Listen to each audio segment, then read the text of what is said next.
জল কিছু আছে? হ্যাঁ তুই তাই নিয়ে আয়, তাই নিয়ে আয়। জলটা একটু জল খাই একটু। খুব গরম করেছে বনু, জানি না এবারে কি হবে। দাদা একটা কথা বলবো? হ্যাঁ বল। বলছি এবার পুজো জামা দেবে না?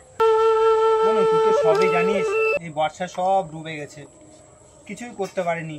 তোর জন্য কিছু কিনতে হবে না, আমার জন্য দেখ কোনো রকমের একটা ছেঁড়া জামা প্যান্ট পরে আছি। ঠিক আছে দাদা। এক কাজ কর, শোন না, ঘর দেখ না কিছু আছে নাকি, চাল ডাল কিছু আছে। কি গরম। আচ্ছা ঠিক আছে, তুই চলে আয়, বস এখানে। দাদা তাহলে একটা কথা বলবো? বল। আমাকে যখন দিতে পারছো না, তাহলে আমার একটা ভাই আছে, ভাইটাকে দিও। আর পরের বারে যখন চাষবাস হবে তখন আমাকে দিও। হ্যাঁ তুই ঠিকই বলছিস, ছোট ভাই তো আমাদের, পুজো সবাই আনন্দ করবে, ও না দেখে দেখে কান্নাকাটি করবে, বন্ধুরাও তো সবাই সমান না। তুই কাজ কর, ভাইটাকে একটা কিছু কিনে দিই। হ্যাঁ তুই কিছু রাগ করিস না, হ্যাঁ তুই তো বুঝিস তো।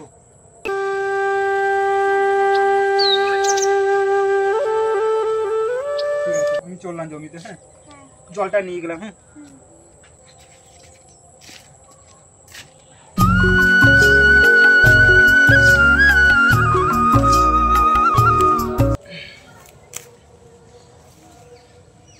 সত্যি তো, আমার ভাইটাকে তো কথা দিয়ে আসলাম জামা কিনে দেবো, যাই না কি করে দেবো, যাই দেখি, কিনে তো দিতেই হবে।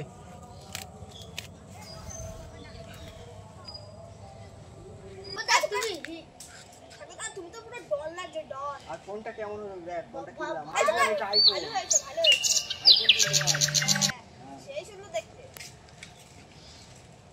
সাগর শোন না, এই মুহূর্তে হাবড়া থেকে জামা কিনে আনলাম, দেখ না জামাটা পছন্দ হচ্ছে নাকি। কি জামা এনেছো? তুমি আমার মান সম্মান রাখলে না। কত সুন্দর জামা দেখতো ভাই, তুমি আমার বন্ধুদের মধ্যে মান সম্মান রাখলে না, কোনো জামা হলো? কোনো বলতে নেই ভাই, অনেক কষ্টে এই জামাটা।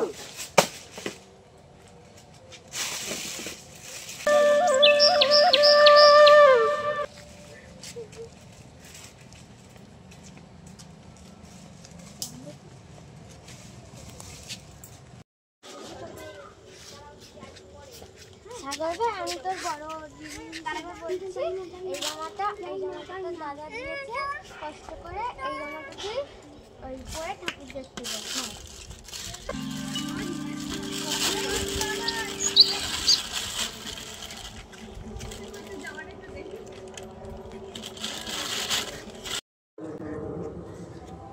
দাদা তোমার দেওয়া জামাটা পরে আসলাম, কেমন লাগছে?